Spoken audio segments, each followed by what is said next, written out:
Okay, this is part 8 of Federalist number 11. It starts at the paragraph, an unrestrained intercourse between the states themselves will advance the trade of each by an interchange of their respective productions, not only for the supply of reciprocal wants at home, but for exportation to foreign markets. So the last paragraph was talking about building a strong navy and being united so that we could use all the resources in all three areas, South, Middle States, and the Northern States.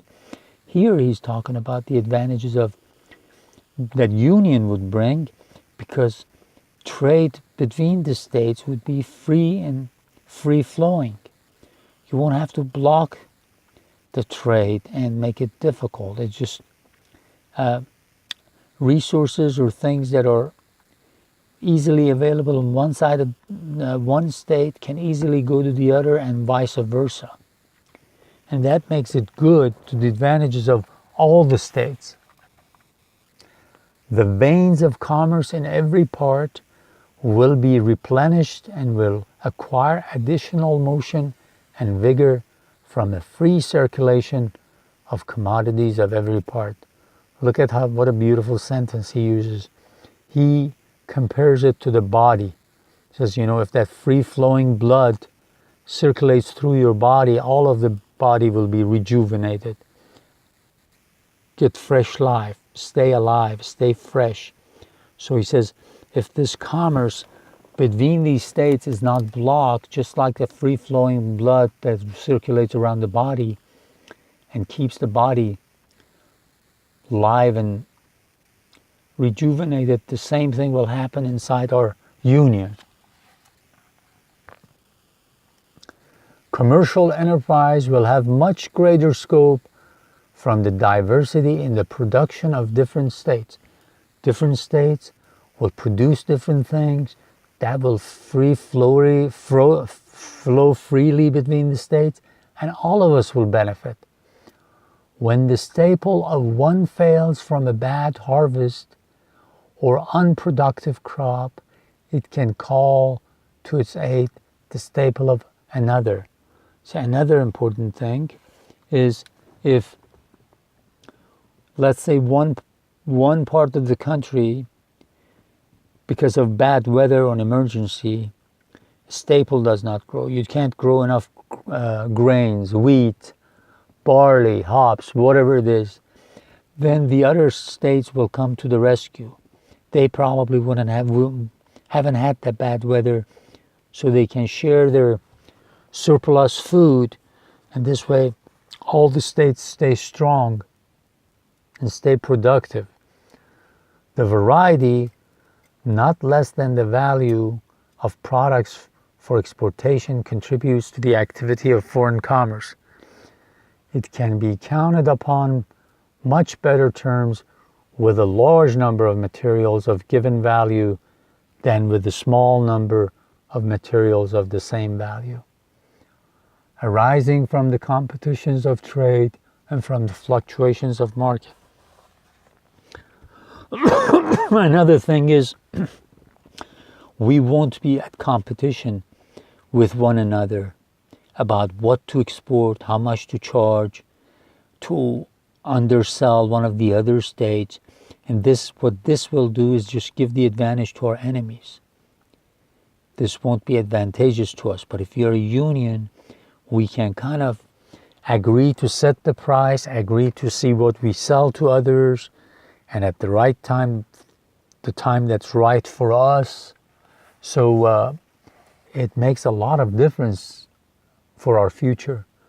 Particular articles may be in great demand at certain periods and unsaleable at others. But if there be a variety of articles, it can scarcely happen that they should all be at one time in the latter predicament, and on this account the operations of the merchant would be less liable to any considerable obstruction or stagnation. Okay? It says there are some material that are in high demand in certain seasons, certain times of the year, So what we do in this union, because because of climate and because of different soil, we will have different things to sell at different times. So if one season the southern states cannot sell certain things like they usually do, the northern states will probably sell what they got, or will carry trade of and products of some of these other states and keep their economy going and afloat. So it doesn't, what happens is that if one side hurts, the hurt won't be so painful that it will just totally bring down their economy. So in the union, we will always be commercially active. It'll be beneficial to us. Even during the bad times, this union helps us keep our economy going till it gets better. The speculative trader will at once perceive the force of these observations and will acknowledge that the aggregate balance of the commerce of the United States would bid fair to be much more favorable than that of the 13 states without union or with partial unions.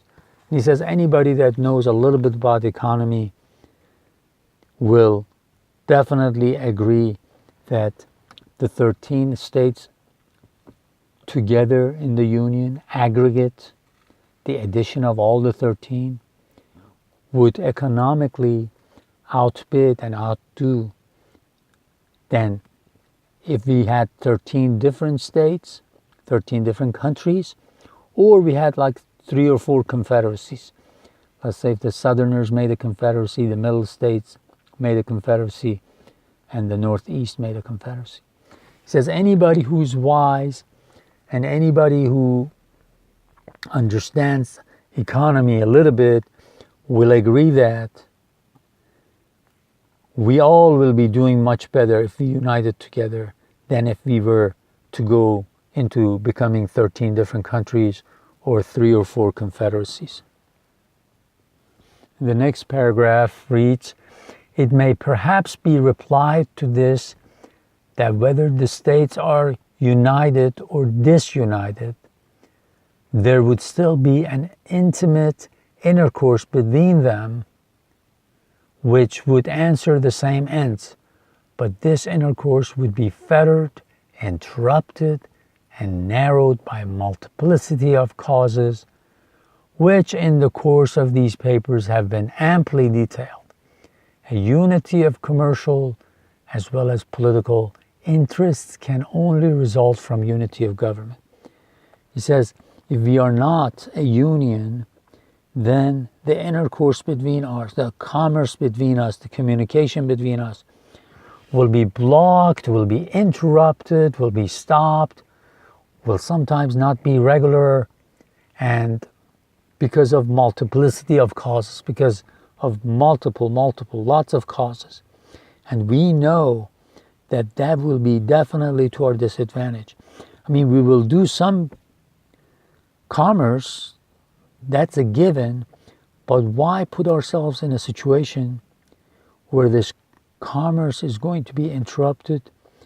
A lot of headache, probably lots of tariffs, lots of taxes, lots of regulations, and all these will block